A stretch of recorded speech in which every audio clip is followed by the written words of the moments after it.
বর্তমান সময়ে ফার্মিং করার পদ্ধতিটা অনেক পরিবর্তন হয়েছে। এত পর্যাপ্ত জমি নেই যেখানে ছাগল, গরু, ভেড়া চড়িয়ে পালন করা যেতে পারে। তাহলে তার সলিউশন কি? কিভাবে আপনারা ছাগল পালন করতে পারবেন বা গরুর ফার্মিং করতে পারবেন অল্প জমিতেও? তবে এর একটা সলিউশনও আছে। আপনারা সাইলেজ খাইয়ে কিন্তু ছাগল পালন করতে পারেন বা গবাদি পশুর ফার্ম করতে পারেন। হাই হ্যালো নমস্কার, সবাই কেমন আছেন? আমাদের এগ্রিকালচার ডায়েরিতে আপনাদের স্বাগত এবং সঙ্গে আমি সুশোভন। আপনারা যারা গবাদি পশুর ফার্ম করেছেন, যারা ছাগলের ফার্ম করেছেন বা গরুর ফার্ম করেছেন, তাদের মেন সমস্যা হয়ে যায় সবুজ ঘাসের জোগান। ঘাসের জমি এতটা থাকে না যে তাদেরকে সঠিক খাবার দিয়ে, সঠিক পুষ্টি দিয়ে আপনারা বড় করতে পারবেন এবং তাদেরকে সঠিক গ্রোথে নিয়ে যেতে পারবেন। দানা খাবারের পাশাপাশি ঘাসের কিন্তু একটা বিরাট রিকোয়ারমেন্ট আছে। তাহলে এই ঘাসের জোগান না থাকলে আপনারা পালন করবেন কি করে? তার সলিউশন কি? তার সলিউশন হচ্ছে সাইলেজ। আজ আমরা সেই রকমই একটি সাইলেজ ফ্যাক্টরি দেখাবো পশ্চিমবঙ্গের দক্ষিণ 24 পরগনা জেলার পাথর প্রতিমাতে। খুব পপুলার একটি এরিয়া। এই দক্ষিণ 24 পরগনার মধ্যে সব থেকে বৃহত্তম সাইলেজ ফ্যাক্টরি গড়ে উঠেছে দক্ষিণ 24 পরগনা জেলার পাথর প্রতিমাতে। আজ সেই ফ্যাক্টরি আপনাদের দেখাবো, সেখানকার ওনারের সঙ্গে আমরা কথা বলাবো এবং কি ধরনের কোয়ালিটি তারা বানাচ্ছেন, তার প্রসেসিং পদ্ধতি কি, কিভাবে আপনারা এখান থেকে পেতে পারেন, পুরো বিষয়টাই থাকবে আজকের ভিডিওতে। নমস্কার, আমার নাম মৃণাল প্রধান। আমরা প্রায় 2 বছর ধরে কর্ন সাইলেজ উৎপাদন করছি। এই ফ্যাক্টরিটি দক্ষিণ 24 পরগনার পাথর প্রতিমা সুন্দরবন ডিস্ট্রিক্টে অবস্থিত। তো এখানে আপনাদের ভুট্টা গাছ লাগানো। হ্যাঁ। তো টোটাল এই মুহূর্তে আপনারা কত বিঘা জমির উপরে ভুট্টা চাষ করছেন? আমরা 30 বিঘা জমির উপরে ভুট্টা চাষ করছি। 30 বিঘাতে? 30 বিঘা। তো এই জায়গায় যে ভুট্টা গাছগুলো রয়েছে, এটা মোটামুটি কতদিন বয়স হয়েছে? 3 মাস। 3 মাস, মানে এটা কি কাটার জন্য উপযুক্ত? হ্যাঁ, কাটার জন্য উপযুক্ত, ম্যাচিওর হয়ে গেছে। একদম। তো আপনারা কোন স্টেজে গেলে ভুট্টা কাটেন বা কতদিনের মাথায়, মানে গাছটা বোঝেন কি করে এখন সাইলেজ বানানোর জন্য উপযুক্ত হয়েছে? আমরা গাছটা 75 দিনে যখন দেখছি গাছটা প্রায় 7-8 ফুট হয়ে গেছে, হাইটটা যখন হয়ে গেছে 7-8 ফুট, তখন আমরা 75 দিনে আমরা এখানে আসি। আসার পরে একটা ভুট্টাকে ছাড়িয়ে আমরা দেখি যে এর মধ্যে যে ভুট্টার দানাগুলো, এই দানাগুলোর মধ্য থেকে একটা দুধ ভাব বের হয়। আচ্ছা আচ্ছা, মানে তখন কচি থাকে দানাগুলো? হ্যাঁ, কচিগুলো একদম নরম। ওকে, কিন্তু প্রত্যেকটা মানে দানা সব তৈরি হয়ে যায়? হ্যাঁ, দানা সমেত আমরা এখান থেকে নিয়ে গিয়ে এই ভুট্টা সমেত আমাদের এই ফ্যাক্টরিতে সাইলেজ তৈরি করা। আচ্ছা, একটা গাছে মোটামুটি কটা করে এরকম ভুট্টা ধরে? দুটো করে চলে আসে? হ্যাঁ, দুটো। ওকে, বা এই অবস্থায় যেটা রয়েছে না? হ্যাঁ, এটা একটু ভাঙি। হ্যাঁ হ্যাঁ, ভাঙুন। আচ্ছা, এই দানাগুলো মোটামুটি যদি চাপ দিয়ে দেখি তাহলে প্রত্যেকটা দানার মধ্যে দুধ ভাব একটা চলে এসেছে। কিছু দানা মোটা থাকবে, কিছু দানা কচি থাকবে, সেইভাবে এই জিনিসটাকে করা হবে। হ্যাঁ হ্যাঁ, তাই তো? এই যে চাপ দিই তাহলে এখান থেকে একটা দুধ অংশ বেরোচ্ছে। ওকে, আচ্ছা, এই যে এই অবস্থাতে আপনারা ভুট্টা গাছটাকে কেন ব্যবহার করেন? এটার বেনিফিট কি?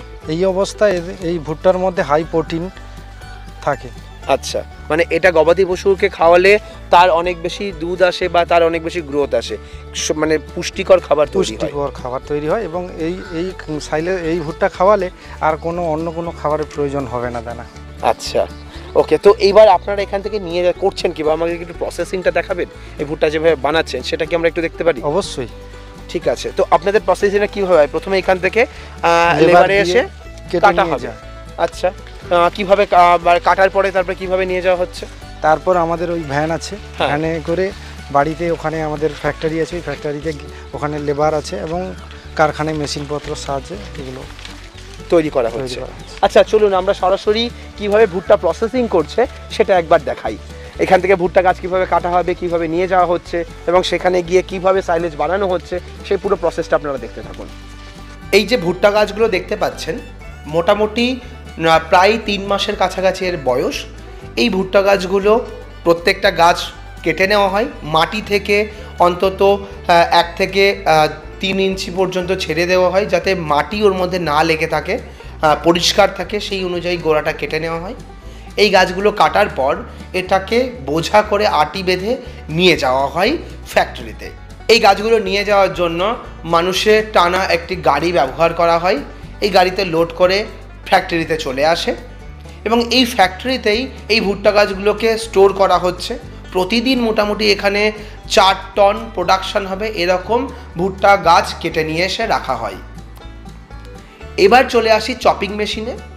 চপিং মেশিনের মধ্যে এই ভুট্টা গাছগুলোকে দেওয়া হয় এবং প্রত্যেকটা গাছ 1 থেকে 1.5 ইঞ্চি সাইজের কেটে ফেলা হয়, যাতে একদম ছোট ছোট মিহি হয় এবং যাতে ছাগল হোক, গরু হোক, ভেড়া হোক, এরা খুব ভালোভাবে নিজের মুখে খেতে পারে, খুব বড় না লাগে, যাতে খেতে গিয়ে ব্যথা না লাগে, ঠিক সেই রকম একটা সাইজ করা হয়। এর মধ্যে প্রত্যেকটা গাছে ভুট্টা সহ এগুলোকে ছোট ছোট করে কাটা হয়। এবার দেখুন এই ভুট্টা গাছকে কিভাবে চপিং করা হচ্ছে। দেখতে পাচ্ছেন সামনে, এটাকে বলা হয় চপিং মেশিন বা ভুট্টা গাছ কাটা মেশিন। এই মেশিনের মধ্যে আস্তে আস্তে ভুট্টা গাছগুলোকে দিয়ে দেওয়া হয় 3-4টে করে এবং এই ভুট্টা গাছগুলো 1 থেকে 1.5 ইঞ্চি সাইজে ছোট্ট ছোট্ট করে টুকরো করে ফেলে। প্রত্যেকটা গাছের সঙ্গে কিন্তু ভুট্টা থাকবেই। কর্ন সাইলেজের মেন উদ্দেশ্যই হচ্ছে ভুট্টা সহ ভুট্টা গাছ, তবেই এর সঠিক পুষ্টিগুণ মানটা পাওয়া যাবে। এবার এই ছোট ছোট ভুট্টা গাছগুলোকে দেখতে পাচ্ছেন সামনে প্লাস্টিক, এই প্লাস্টিকের মধ্যে ঢোকানো হচ্ছে। প্রথমে প্লাস্টিকের মধ্যে লেয়ার বাই লেয়ার সাজানো হয়। ভুট্টা গাছ প্রথমে কিছুটা দেওয়া হয়। এবার দেখতে পাচ্ছেন বোতলের মধ্যে রয়েছে সাইলেজ কালচার এবং সঙ্গে রয়েছে মোলাসিস। এই সাইলেজ কালচার আর মোলাসিসের একটা সংমিশ্রণ বানানো হয় একটা রেশিওতে। এই রেশিও মেনটেন করে এই কোচানো ভুট্টা গাছের সঙ্গে এই সাইলেজ কালচার দেওয়া হয়, স্তরে স্তরে দেওয়া হয়, যাতে প্রত্যেকটা স্তরে খুব ভালোভাবে ফার্মেন্টেড হতে পারে এই সাইলেজ কালচার। এবার ব্যাগ বন্ধ করে এর উপরে একটা সাদা বস্তা লাগানো হয়, যাতে বাইরে থেকে কোনো ড্যামেজ না হয়ে যায়, নষ্ট না হয়ে যায়। এবার এই বস্তাকে ভ্যাকিউম করা হয়। এর ভেতরে যা হাওয়া রয়েছে সে হাওয়াটাকে টেনে বাইরে বের করা ফেলা হয় এই ভ্যাকিউম মেশিন দিয়ে। তারপরে এটার মুখ খুব ভালোভাবে দড়ি দিয়ে গিট বাঁধা হয়, যাতে এর ভেতরে বাতাস ঢুকতে না পারে, কোনো পোকামাকড় ঢুকতে না পারে। এরপরে এর ওপর বস্তাটাকে খুব ভালোভাবে গিট বাঁধা হয় এবং সেটাকে রেখে দেওয়া হয় সাইলেজ বানানোর জন্য। মোটামুটি 20 থেকে 45 দিনের মধ্যে খুব ভালোভাবে ব্যাগটা সাইলেজে পরিণত হয়ে যায়। আচ্ছা, তাহলে এই যে সাইলেজ আপনারা কোথায় কোথায় সাপ্লাই করছেন? আমরা ওয়েস্ট বেঙ্গলে যেমন ডায়মন্ড হারবার, সাউথ 24 পরগনা, ওই ছাড়া মেদিনীপুরে কাঁথি। আচ্ছা, আপনাদের এই দিক থেকে সাউথ বেঙ্গলের সমস্ত জায়গাতেই আপনারা এই সাইলেজ সাপ্লাই করতে পারছেন। আচ্ছা, মোটামুটি পার ডে প্রোডাকশন কত এখন? প্রায় 4 টন। 4 টনের কাছাকাছি প্রোডাকশন হচ্ছে। বাহ। আপনারা যে ব্যাগ বানাচ্ছেন সেগুলো মোটামুটি কত কিলোর ব্যাগ তৈরি করছেন? প্রায় 40 কেজি। 40 কেজির ব্যাগ বানাচ্ছেন? হ্যাঁ। আচ্ছা, আর এই সাইলেজ আপনারা যেটা বানাচ্ছেন এটা মোটামুটি কতদিন রাখা যেতে পারে? 1 বছর। 1 বছর সাইলেজ রাখা যায় একদম। তো এর কোয়ালিটি যে অন্য সাইলেজের থেকে কতটা পার্থক্য, বা এই সাইলেজটা খাওয়ালে কি বেনিফিট আছে সেটা যদি একটু আমাদের সঙ্গে শেয়ার করেন। মার্কেটে কে কীরকম তৈরি করছে তা আমরা জানি না, কিন্তু আমাদের যে এই সাইলেজের যে ভুট্টা, আমরা একটাও ভুট্টা বাদ দিই না। আমরা টোটাল ভুট্টাটা এর মধ্যেই দিয়ে থাকি। আচ্ছা। এবং তাছাড়া এই ভুট্টাটা আমাদের ফার্মের কাজের জন্যই আমরা তৈরি করতাম প্রথম। তারপরে মার্কেটের আশেপাশে ফার্মারদের জন্যই আমরা এই সাইলেজটা তৈরি করছি, আরো বাড়াচ্ছি। আচ্ছা, আপনাদের ফার্মে বলতে আপনাদের যে গোট ফার্ম রয়েছে সেখানে আপনারা সাইলেজ বানিয়ে খাওয়াতেন তাদের? হ্যাঁ হ্যাঁ হ্যাঁ। আচ্ছা, ছাগলগুলো সেই সাইলেজ খেত? হ্যাঁ। সেই সময় প্রোডাকশন কিরকম ছিল মোটামুটি? প্রায় 100 বস্তা। 100 বস্তা। আচ্ছা, তো তারপরে প্রোডাকশনটা বাড়ানোর কারণ কি? আরো প্রোডাকশন বাড়ানোর কারণ দেখলাম যে মার্কেটে সাইলেজের খুব চাহিদা। যেমন আমাদের এই দক্ষিণ 24 পরগনায় এত বড় এরিয়ায় কোথাও ওই সাইলেজ ফ্যাক্টরি নেই। আচ্ছা, আপনাদেরকে বাইরে থেকে নিয়ে আসতে হতো? আচ্ছা, তো এবার এই উৎপাদন যেটা করছেন, তো আপনাদের এখান থেকে কি ফার্মাররা এসে নিয়ে যাচ্ছে? হ্যাঁ, নিয়ে যাচ্ছে। আচ্ছা, মোটামুটি কাদের কাদের আপনারা দিচ্ছেন? যাদের ছাগলের ফার্ম আছে, এছাড়া গবাদি পশু, তাছাড়া এই যে ভেড়া, তারাই নিয়ে যাচ্ছে। তো যাদের ফার্ম আছে তারা এখান থেকে নিয়ে যাচ্ছে। হ্যাঁ। ওকে। আচ্ছা, এই সাইলেজ মোটামুটি তাহলে যদি কোনো ছাগল ফার্মার বা গরু ফার্মার খাওয়াতে চাই, তাহলে মোটামুটি পার ডে কিরকম তাকে ব্যবহার করতে হবে? পার ডে ছাগলের জন্য 2-2.5 কেজি। আচ্ছা। আর গবাদি পশু হলে তো 7-8 কেজি। আচ্ছা। তারপর একটা গবাদি পশুর জন্য আমরা যেটা জানি মোটামুটি 15-20 কিলো কাঁচা ঘাসের প্রয়োজন পড়ে। তো সেই জায়গায় অতটা ফার্মাররা না পারলেও 8-10 কিলো সেখানে খাওয়াতে পারে। হ্যাঁ, ওখানে দুধের পরিমাণটাও ভালো পাওয়া যায়। যদি গবাদি পশুকে এই খাবার খাওয়ানো যায় তাহলে দুধের পরিমাণটা খুব বেশি পাওয়া যায়। আচ্ছা, তো আপনাদের ছাগলে যে আপনারা ব্যবহার করছেন সেখানে আপনারা বেনিফিট পেয়েছেন? হ্যাঁ। কি ফলাফল দেখতে পেয়েছেন সাইলেজ খাওয়াতে? দেখছি আমাদের যে ছাগল, মা ছাগল, ওদের দুধের কোনোদিন কোনো কিছু সমস্যা হচ্ছে না। আচ্ছা, দুধের ঘাটতি হয়নি? ঘাটতি হয়। আচ্ছা, আর কি জিনিস লক্ষ্য করেছেন? ওদের যে বডির যে গ্রোথ, ওদের একটা খুব সুন্দর গ্রোথ থাকে এবং ওদের গা সবসময় এই খাবার খাওয়ার ফলে একদম তেলতেলে ভাব একটা দেখা যায়। আচ্ছা, এবং আচ্ছা, তাহলে আপনার ফার্মে এই মুহূর্তে কতগুলো ছাগল আছে? আমার ফার্মে এই মুহূর্তে 50 খানা ছাগল আছে। 50 খানা। একটু ফার্মটা দেখতে পারি কি? অবশ্যই, চলুন দেখি।